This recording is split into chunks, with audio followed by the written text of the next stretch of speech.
오늘 저하고 이제 하루 동안 경영학 시험 날 거에 대해서 좀 오늘은 그 설명하는 강의는 아니고요. 예. 좀 이런 거 시험 난다. 뭐 이런 거 났다. 이런 거 날 거다. 뭐 이런 얘기를 좀 하도록 하겠습니다. 그래서 일단 나눠드린 자료를 먼저 설명드리면 여기 그 출제 경향 요렇게 나와 있는 요거 있지 않습니까? 요거는 이제 지금 나눠드린 교재에 없는 내용들을 좀 추가된 거라고 보시면 되고요. 요거가 좀 그러니까 저 지금 갖고 계시는 제가 나눠드린 교재에 따르면 요거 24년하고 25년 출제 경향이 빠져 있어가지고요. 그래서 새로운 출제 경향 들어있는 거다 보시면 되고요. 그 다음에 여기 요 문제를 두 개 드렸는데 그건 이제 올해 났던 가맹거래사하고 경영지도사 시험 문제거든요. 뭐 여러분도 충분히 그 공단 홈페이지 가면 보실 수가 있는데 그냥 이게 제가 뽑아드렸으니까 나중에 모의고사 보신다 생각하고 한번 보시면 되겠습니다. 네. 근데 이게 시험이 본 지 얼마 안 돼가지고 그 확정 정답이 안 올라 있어요. 그래가지고 그 어디 뭐 굴러다니는 저기 가다반 이런 거 해가지고 채점하시면 되겠습니다. 네. 그 다음에 이제 마지막에 나눠드린 자료가 이게 뭐냐면 이게 이제 출제 경향이거든요.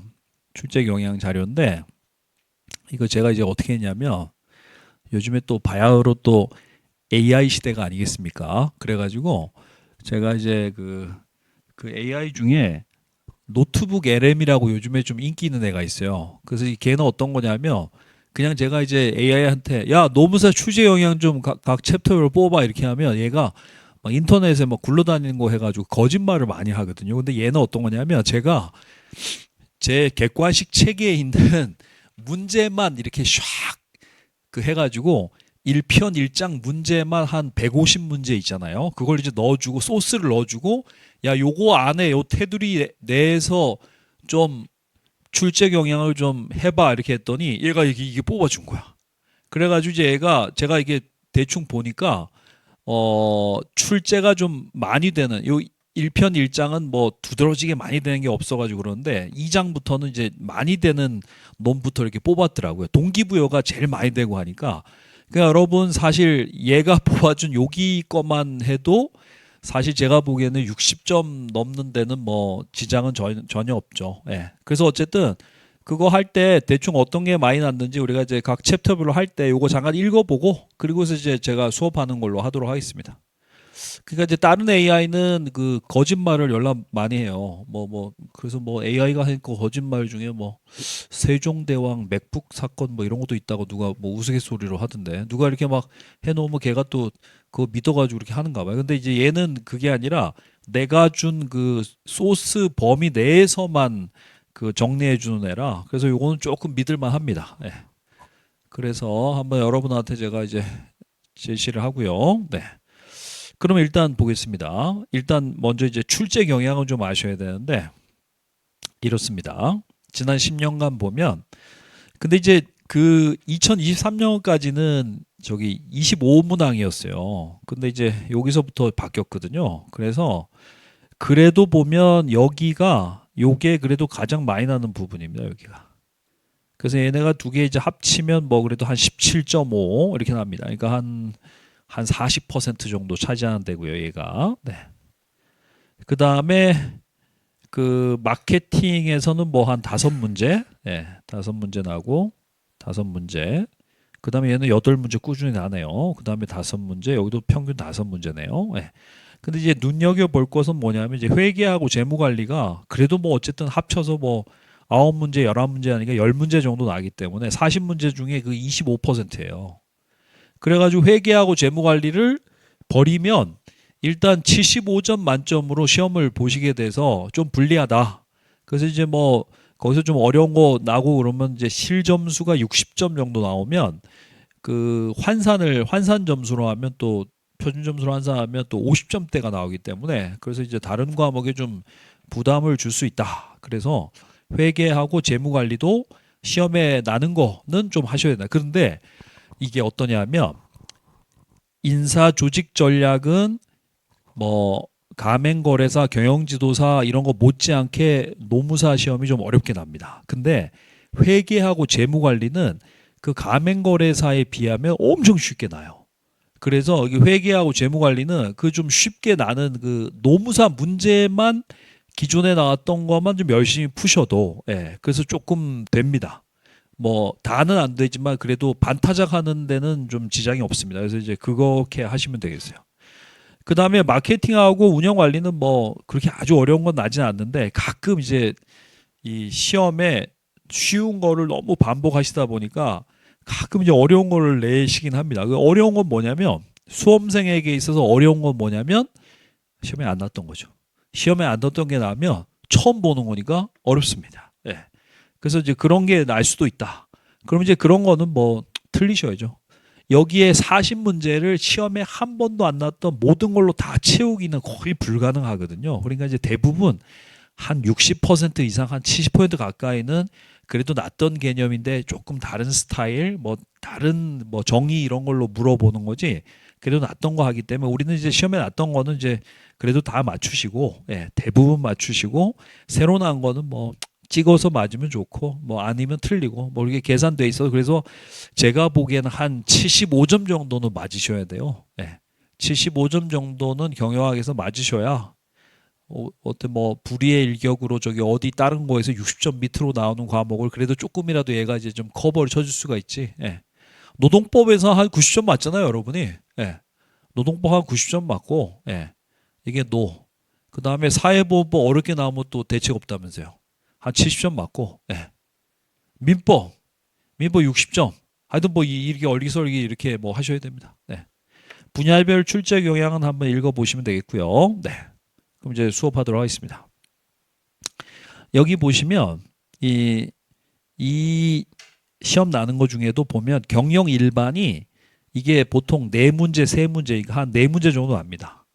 그 전에도 계속 뭐 2문제, 많게는 3문제까지 났었는데 여기가 그래도 좀 이 제일 많이 나는 데는 아마 조직 행동하고 인적 자원 관리가 그러니까 요거 2개 합쳐서 우리가 이제 2차에서 저기 경조라고 하는 거잖아요. 요거가 인사 노무 관리고 그래서 그 선택 과목 이렇게 하시는 분들은 뭐 여기에서는 다 맞출 수가 있죠. 요거 합치면 지금 8, 4, 4, 5, 13이고 여기는 10문제인데 차이가 좀 나긴 하지만 어쨌든 뭐 그렇습니다. 뭐 어떤 경우에는 또 전략 경영에서 많이 나고 이런 경우도 있네요. 국제 경영은 여기 보면 이제 지금까지 한 문제 나왔어요. 한 문제. 이것도 뭐 제가 기억하기로는 뭐 다음 중 브릭스에 해당하지 않는 것은 해가지고 이게 브라질, 러시아, 인디아, 차이나 이렇게 땅이 넓고 인구가 많은 이런 데를 얘기하잖아요. 그래서 이제 아닌 것은 해서 아마 정답이 캐나다였던 거 기억납니다. 그래서 이게 국제 경영 이거 제껴버리고요. 그렇게 하도록 하겠습니다. 여기 마케팅에도 보면 이게 마케팅 조사는 이때까지 한 번도 시험에 안 났어요. 이런 거는 그냥 과감하게 뭐 시험 날만한 거 제가 뭐 척도 뭐 조사 방법 몇 개 혹시나 남은 이제 뭐 그런 거만 알려드리고 그냥 넘어가도록 하겠습니다. 시험에 안 나는 건 좀 과감하게 좀 제끼도록 하겠어요. 네네. 오케이. 그럼 이제 수업하도록 하겠습니다.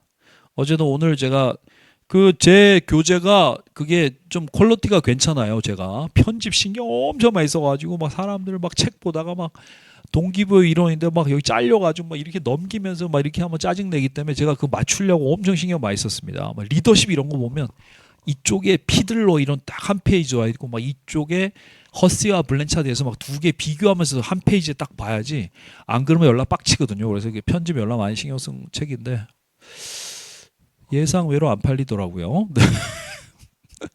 너무 비싸서 그런가? 그게 다 제가 컬러로 다 제 책 다 컬러로 해가지고 편집도 인건비 많이 들었습니다. 보시죠.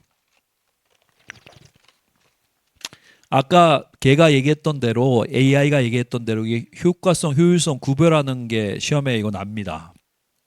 그래서 요 정도만 아시면 돼요. 요 정도. 요 박스 안에 있는 거. 효과성은 목표의 달성 여부고 효율성은 자원의 활용도다. 그리고 이제 요거도 doing the right thing이고 요것도 영어도 물어보더라고요. doing things right 요것도. 효과성이 뭐예요? 옳은 일을 하는 게 효과성이고 효율성은 일을 right 옳게 하는 거죠. 경영자는 이거는 뭐 레벨 이렇게 있는데 이거는 사실 모르셔도 됩니다. 근데 이제 뭐 경영학 공부하시는 분은 모를 필요 없는 거, 이거 모를 수가 없는 거죠. 예. 근데 이제 이거는 이거 뒤에 연결돼. 최고 경영자한테 가장 많이 필요한 경영 능력이 있고 일선 경영자에게 또 좀 많이 필요한 경영 능력이 있고 또 뭐 중간 경영자 따로 없지만 어쨌든 그런 게 있습니다. 그래서 그거하고 좀 연결시키려고 개념을 아셔야 되고요. 네. 그래서 여기 보시면 이 경영자의 뭐 분류 제가 이렇게 해놨는데 어쨌든 이제 이렇게 최고 경영자, 일선 경영자, 중간 경영자 하는 건 이제 계층상의 분류고 소유권에 따라서 소유 전문 이렇게 나누기도 하고 활동 범위 전문 지식에 따라서 펑셔널 매니저는 스페셜리스트 적어 놓으세요. 여기다가 이렇게 스페셜리스트 얘는 제너럴리스트 그렇죠. 네. 그 다음에 얘는 이제 요 카츠의 경영 능력 요거는 시험에 좀 납니다. 그래서 이 컨셉추얼 스킬이 이게 최고 경영자에 필요한 거고요. 네. 그 다음에 이제 현장 실무 능력은 이거는 이제 일선 경영자에게 필요한 거고 했죠. 네. 모든 경영자에 다 필요한 건 대인관계 능력이고. 네. 그 다음에 민츠버그의 경영자 역할도 시험에 나는데 제일 잘 나는 건 얘입니다. 왜요? 4개잖아. 민츠버그의 의사결정자 역할이 아닌 것은 이렇게 해가지고 예, 요거 요 4개에다가 요 위에 있는 거 하나 섞어 놓고 이렇게 납니다. 근데 만약에 이게 시험 안 나면 어떻게 돼요? 이 위에 거 내겠지 뭐. 다음 중 대인관계 역할인 것은 그래서 이거 한 개 넣고 이거 한 개에다가 밑에 있는 애들 해가지고 하는 거죠. 네. 그래서 여러분 이거 보세요. 이게 대인관계 역할 같은 거는 이게 뭐 좀 지금 설명하기 좀 그러니까 그건 외웁시다. 네. 그냥 앞 글자 따가지고 좀 외우시면 되겠습니다. 네. 근데 이게 제가 사용하는 용어는 그래도 시험에 좀 제일 많이 나오는 표준적인 용어를 쓰는 건데 굳이 이거를 또 희한한 용어 쓰시는 선생님도 계셔요. 네. 그러니까 이거 뭐 그래도 이제 어쨌든 용어는 좀 외워두시는 게 좋습니다. 이게 시험에 이것도 몇 번 났어요. 네. 그 다음에 경영 프로세스 이건 기본입니다. 이 플래닝, 오거나이징, 리딩, 컨트롤링인데 여기서 시험에 제일 많이 나는 게 이게 통제화가 희한하게 시험에 많이 나대요. 이게 이게 많이 납니다. 이게 그래서 뭐 이런 거 아시죠? 뭐 미리 통제하는 게 사전 통제, 일 끝나기 뒤에 다시 나옵니다. 일 끝나고 하는 게 사후 통제, 하면서 가는 걸 뭐 진행 통제 혹은 뭐 동시 통제 이렇게 하는데 그런 게 잘 나고, 예, 그렇습니다. 그 다음에 이제 계획에 보면 이 계획이 얘도 시험에 가끔 나는데 이게 좀 어려워요. 이게 보면 전략 계획, 전술 계획, 운영 계획 또 이렇게 얘기하는 이게 최고 경영층이 하는 어려운 저기 굉장히 높은 수준의 계획이에요. 그 다음에 2번의 전술 계획은 중간 경영층이 하는 거고요. 3번의 운영 계획은 하위 관리자들이 하는 거야. 네. 그래서 그게 이제 경영층에 따라서 그렇다. 근데 이게 시험에 요거 두 개는 구분하기가 아리까리하거든요. 그러니까 시험에 논란의 소지를 없애려고 대가리는 이걸 써놓고 용두 사미 내용은 이거 써놓고 이렇게 해서 시험에 냅니다. 이거에다가 이거 해놓으면 그게 약간 전술 계획과 운영 계획에 약간 교집합 부분도 있고 하기 때문에 사람들이 어필하면 뭐 그렇지 뭐 그럴 수도 있는데 이렇게 하기 때문에 저 교집합이 없는 앞에 제목은 1번 제목에 내용은 3번 넣거나 3번 제목에 1번 넣거나 이렇게 합니다. 네. 그래서 그렇다. 그거 알아두시고요. 그 다음에 조직화는 이건 이제 노무사 시험은 아니고 가맹거래상과 경영지도사 시험에 이거 단계가 났어요. 조직화 단계 나왔는데 그것도 또 오류가 있었어요. 이게 정상입니다. 이게 그 시험 문제에는 오류였었는데 얘는 정상이야. 요거는 여기 제가 써놓은 건 정상인데 시험은 오류로 났었어요. 제가 오류가 아니라. 네. 그렇다.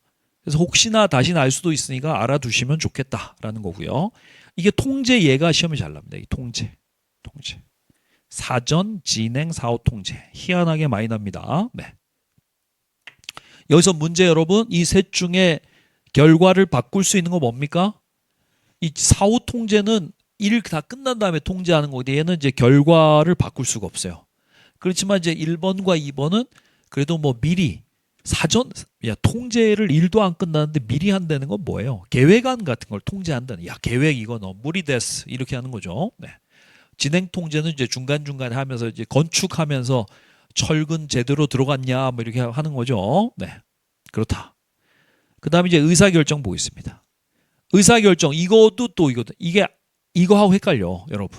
이거하고 이 계획화에 이게 이 계획하고 야 의사결정하고 얘도 보면 전략적 의사결정은 최고 경영자가 하는 거고 관리적 의사결정은 중간 경영자가 하는 거고 기능적 의사결정은 일선 경영자가 하는 거다. 이렇게 보시면 그래서 여러분 최고 경영자는 저 뭐 회사의 막 회장, 부회장 뭐 이런 사람이고요. 일선 경영자는 뭐 한 과장, 차장, 뭐 부장 이런 사람들이고 중간 경영자는 뭐 한 임원급 이렇게 생각하시면 돼요. 그래서 이제 그런 사람들이 뭔 일 하는지하고 좀 연관해서 보시면 되고요. 네. 그다음에 경영 환경 얘도 이제 이거 분류 시험에 잘 나옵니다. 과업 환경은 뭐냐? 기업하고 직접 여기 붙어 있으면서 기업에 직접 영향을 미치는. 그래서 과업 환경을 다른 말로 이해 관계자 집단이라고 합니다. 스테이크홀더스라고 하죠. 그다음에 일반 환경은 이제 과업 환경 바깥쪽에 있으면서 기업의 간접 영향. 그래서 그 환경을 과업 환경과 일반 환경으로 나누는 기준은 뭐냐면 직접이냐, 간접이냐 이런 거예요. 근데 물론 뭐 요즘에 저 이란이랑 미국이랑 전쟁 나가지고 국제유가 뭐 하는 것도 직접 영향을 미치니까 뭐 얘는 직접 영향을 안 미치냐 이렇게 하면 할 말은 없지만 어쨌든 이제 이론상 직접 간접 이렇게 구분되는데 일반 환경 이름이 뭐뭐적 뭐뭐적 뭐 이렇게 되는 거라고 보시면 돼요. 아시겠죠? 구분하는 거 시험 납니다. 네. 자주 납니다. 네.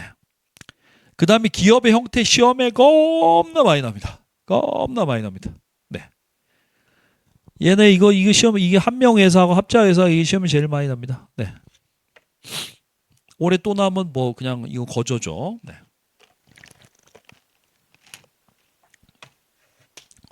제가 보통 커피 따뜻한 거 마시는 오늘 아이스로 했습니다. 정신 바짝 차리고 강의하려고. 네.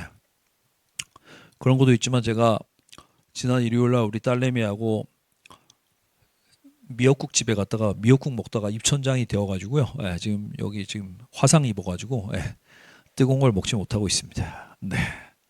그래서 한 명이 이제 2인 이상의 무한 책임 사원이죠. 연대해서 무한 책임진 사원이 있고 합자는 이제 무한과 유한 둘 다 있어요. 둘 다 있으니까 누가 경영을 해? 무한 책임 사원이 책임이 더 크니까 무한 책임 사원이 경영하고 유한 책임 사원은 배당만 받고 하는 거죠. 네. 유한 회사 있고 유한 책임 회사도 있다. 유한 책임 회사 얘는 이제 규제를 좀 풀어주려고. 그래서 이제 내부적으로는 한 명 회사, 거의 개인 회사처럼 네 맘대로 하고 외부적으로는 책임을 좀 덜어주는 거야. 네. 그런 게 바로 이제 유한 책임 회사 되겠습니다. 주식회사는 시험에 정말 잘 납니다. 정말. 네. 사실 여기에다가 기업 형태에다가 요 네 개에다가 밑에 주식회사 있어야 되는데 너무 양이 많이 나서 제가 따로 이렇게 해놨어요. 그래서 요거 세 개의 특징. 자본의 증권화 제도, 유한 책임 제도, 소유화 경영 분리. 여러분 여기 감사는 주식회사에서 감사는 이거 필요 상설 기관이 꼭 있어야 되는데 여기 유한회사에서는 감사는 이건 임의 기관입니다. 있어도 되고 없어도 되고 그거 차이가 있습니다. 주식회사는 감사가 무조건 있어야 돼요. 필요 상설 기관이라고 하는데 유한회사는 감사는 임의 기관입니다. 있어도 되고요. 없어도 됩니다. 이렇습니다. 이 주주총회가 기업의 쩐주들이 모이는 회의거든요. 그래가지고 이게 중요한 의사결정 여기서 다 합니다. 뭐 배당금을 얼마 할 건지, 뭐 최고 경영진을 뭐 선임하고 해임하고, 그 다음에 그 주식회사의 헌법인 정관 변경하고, 뭐 업태 변경에 관련 이런 거는 전부 다 주주총회 의결 사항입니다. 별로 안 중요한 건 이사회에서 합니다. 네. 그 다음에요 대리인 문제 보겠습니다. 이게 주식회사가 이제 여기 주인이 있잖아요. 주인이 있고 주인의 대리인인 여기 대리인이 경영을 하는데 주식회사로 치면 이게 주인이 주주고요. 대리인이 뭐 최고 경영자가 되는 거지. 그래서 이 대리인이 문제 일으키면 대리인이 주인의 이해를 극대화하기 위해서 의사결정해야 되는데 그렇지 않고 좀 약간 자기이익 극대화와 관련된 이런 의사결정은 다 대리인이 문제 일으키는 게 대리인 문제예요. 그래서 이제 대리인 문제를 없애려면 어떻게 해야 되냐면 이런 거죠. 이렇게 감시 비용 뭐예요? 얘가 얘를 감시하는 데 드는 비용. 회계법인 데려다가 회계감사 좀 해보세요. 자식들 돈 허투루 쓰는지 뭐 이렇게. 아니면 이런 것도 있어요. 야, 너희 경영 잘하면 내가 스탁 옵션 줘가지고 떼돈 벌게 해줄게. 스탁 옵션 주는데 드는 비용 이런 거 다 감시 비용이고, 확증 비용은 이게 반대야. 제가 주주님들 이익을 높이려고 열심히 하고 있어요라고 이제 보여주는. 그래서 뭐 주주들을 회사로 초청해서 뭐 간담회를 하거나 집으로 뉴스레터 보내주던가 뭐 이런 거, 예, 이런 거 확증 비용. 그럼 이제 1번과 2번 비용을 썼음에도 불구하고 아름아름 새는 돈이 있거든. 그걸 뭐라고 하냐면 자녀 손실이라고 합니다. 레지듀얼은 여러분 찌끄레기 이런 뜻이에요. 기타 등등 이런 뜻이죠. 네. 그래서 뭐 시험 문제 이렇게 납니다. 다음 중 감시 비용이 아닌 것은 감시 비용인 거 막 써놓고 마지막에 자녀 손실 이렇게 해서 자녀 손실은 아예 다른 거야. 그렇죠. 그래서 구분하시면 돼. 그래서 그 해결 방안의 대표적인 게 주식 매입 선택권인데 이게 뭐예요? 스탁 옵션이잖아요, 여러분. 스탁 옵션. 여러분, 재무관리에서 스탁 옵션은 콜 옵션이야, 풋 옵션이야? 콜이에요, 풋이에요? 콜 옵션이죠. 왜냐하면 콜 옵션은 어떤 특정 자산을 특정 금액에 살 수 있는 권리야. 그래서 이게 스탁 옵션은 회사 주식을 얼마에 살 수 있는 권리라서 이거 콜 옵션입니다. 콜 옵션. 알아두세요. 뒤에 오늘 이따가 해지고 나면 설명드리도록 하겠어요. 네. 그 다음에 이제 주식회사 말고 협동조합도 있는데 협동조합의 제일 큰 특징이 이거야. 1인 1표제. 예를 들면 이제 주식회사는 제가 저기 테슬라 주주거든요. 테슬라 주주총회 한다고 하면 이제 미국 한번 가야 되는데 자식들 초청을 안 해서 한 번도 못 가봤어요. 예. 근데 어쨌든 테슬라 주식 갖고 있습니다. 예. 그런데 예를 들면 이제 제가 만약에 테슬라 주식 나 몇 주 갖고 있는지 모르겠는데 하여튼 뭐 있어요. 예. 한 100% 안 되게 샀어요.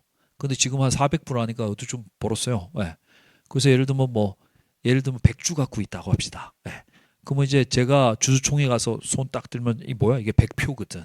근데 협동조합은 이거는 지분에 상관없이 그냥 한 명에 한 표야. 한 명에 한 표야. 그래가지고 여러분 아시다시피 이런 얘기하면 좀 그렇지만 이마트 가면 뭔가 주인이 있는 회사 느낌이 확 들지만 우리 동네에 있는 농협 하나로 뭐 클럽 하나로 마트 이런 데 가면 뭔가 약간 주인이 없는 듯한 느낌이 들기도 하거든. 약간 좀 그래. 관리가 좀 잘 안 되는 약간 요게 협동조합이야. 아시겠죠? 그래서 1인 1표제야. 1인 1표제. 그래서 이게 주식회사는 돈 벌라고 만든 거죠. 협동조합 뭐예요? 이용이. 우리가 공동으로 이런 시설이라든가 뭔가 이런 거를 이용하려고 만든 거기 때문에 그렇다는 거죠. 네. 그게 특징이다. 넘어갑시다. 기업 집중 얘가 시험에 제일 많이 나옵니다. 이게 제일 카르텔.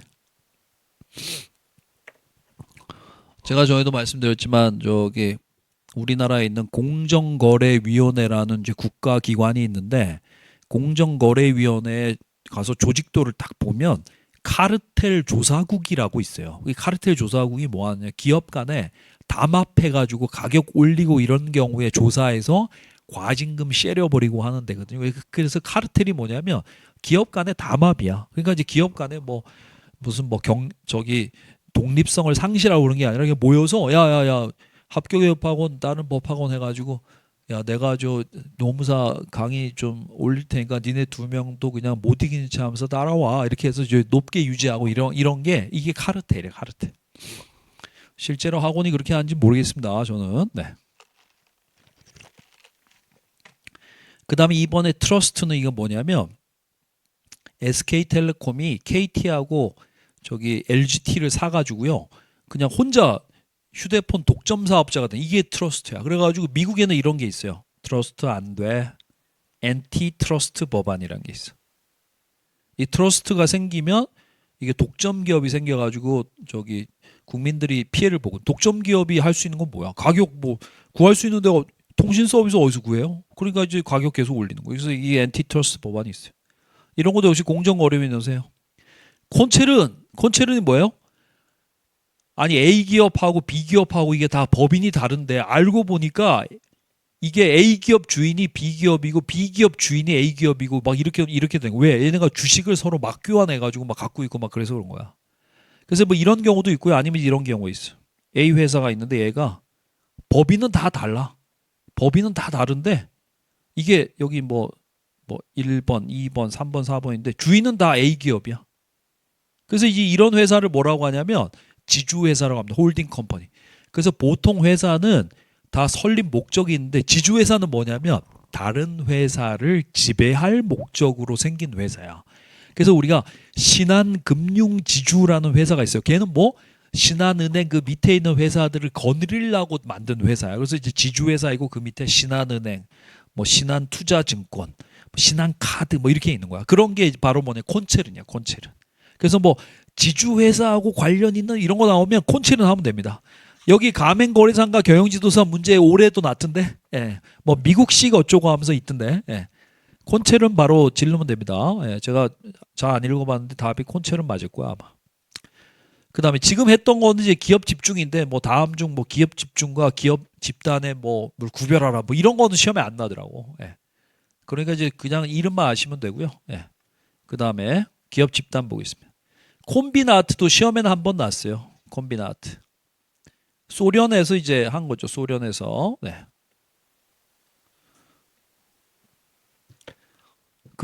이게 영어로 하면 콤비네이션이거든요. 네. 그래서 그 원유 생산 바로 옆에 원유 뭐 또 뭐 무슨 정유하고 그 정유한 거 가지고 뭐 사용하는 기계 공장들이 쫙 있는 거죠. 콩글로머릿은 요거는 이제 이종 주식 무차별 집중한 거를 콩글로머릿. 조인트 벤처는 아시죠? 네. 전략적 저기 제휴의 최고 수준입니다. 네. 기업의 사회적 책임 요즘에 시험에 많이 납니다. 이거는 기업의 사회적 책임의 약간 반대론이야. 사회적 책임 지지 마! 원가 올라가서 힘들어져! 이거는 찬성론이야. 이렇게 보시면 돼. 이거 둘 다 시험에 난 적이 있어요. 이게 둘 다. 이게 다 노벨상 수상자의 견해니까 또라이의 견해들은 아닙니다. 네. 위에는 약간 반대론이고 밑에는 찬성론이라고 보시면 돼. 그 다음에요. 이 기업의 사회적 책임에서 여러분 여기 이제 이때 추가 자료를 살짝 봅시다. 여기 보시면 요거 추가 자료 드린 거 한번 프린트물 보세요. 최근에 뭐 ESG 경영에서 또 난리가 났었거든. 서점에 가도 뭐 코너도 있고 있었는데 ESG가 이거입니다. 환경과 인바이러먼트, 사회와 그다음에 이제 거버너 기업의 지배 구조 이 세 개를 좀 뭔가 좀 투명하게 책임 있게 관리하자 이런 게 이제 ESG 경영이야. 예. 근데 이제 기존의 사회적 책임 이게 Corporate Social Responsibility CSR이 그냥 기존의 기업의 사회적 책임이거든요. 우리가 좀 전에 봤던 이거야. 네. 요거. 네. 요거. 그냥 지금 여기 하고 있는 기업의 사회적 책임 이런 것들은 이게 문제가 뭐냐면 이제 본업과 분리돼 가지고 나는 무슨 뭐 정유 사업하고 있는데 내가 무슨 뭐 여기 환경 뭐 무슨 어디 하천 같은 거 정비 사업 이런 데서 돈을 내고 하니까 아니 정유 사업하는 거하고 하천 사업하고는 전혀 동떨어지니까 이게 지속성하고 뭔가 잘하기도 힘들어요. 그래가지고 이제 뭔가 한계가 있다고 해가지고 그리고 또 그런 투자자들의 요구, 야 비재무주 요소 이런 것들도 이제 좀 중요해. 여러분 한 회사가 ESG 경영을 시작을 해버리면 다른 회사는 ESG 경영을 안 하면 마치 비윤리적인 회사처럼 보이게 되는 그런 이론을 뭐라고 합니까? 그게 바로 인스티튜셔널리즘, 제도화 이론인 거죠. 그래서 이런 거가 활성화된 게 약간 제도화 이론하고 맥을 같이 하는 거야. 시험에 나왔잖아요, 여러분. 인스티튜셔널리즘. 네. 기업이 돈 버는 것도 중요한데 그 기업을 둘러싸고 있는 이해관계자 집단으로부터 정당성 획득하는 거 참 중요해. 왜냐하면 정당성 획득이 안 되면 살아남기 힘들거든. 그러니까 이제 정당성 획득하려면 어떻게? 남들이 하면 그 비슷하게 해 그냥 이런 거야. 이게 그래서 이제 얘도 ESG 경영, 얘도 ESG, 얘도 ESG, 얘도 ESG 하니까 뭐 ESG 경영이 그냥 뭐 제도처럼 되는 거지, 그렇죠? 여러분 결혼 안 하면 뭐 마치 구실을 못하는 사람 같으니까 어떻게 주변에 있는 친인척들로부터 가족 친인척들로부터 정당성 획득하려면 결혼하면 되죠. 그렇죠. 그러니까 이제 얘도 결혼하고 얘도 결혼하고 얘도 결혼하고 하니까 이제 결혼이 제도화가 되는 거지. 그게 인스티튜셔널리즘이에요. 약간 그런 측면이 있어요. 투자 요구하고 사회적 압박도 있고 그래가지고 그렇다. 그래서 이게 세 가지 ESG 세 가지만 알아두시면 돼. 환경, 현재 있는 지구를 지금도 신음하고 있는 지도지만 어쨌든 후손들한테 깨끗한 지구를 남겨줘야 되잖아. 그다음에 사회에 좀 기여도 해야 되고요. 그다음에 이제 투명한 저 지배 구조 같은 거 해가지고 예, 신뢰도 제고해야 되고 이런 거죠. 그다음에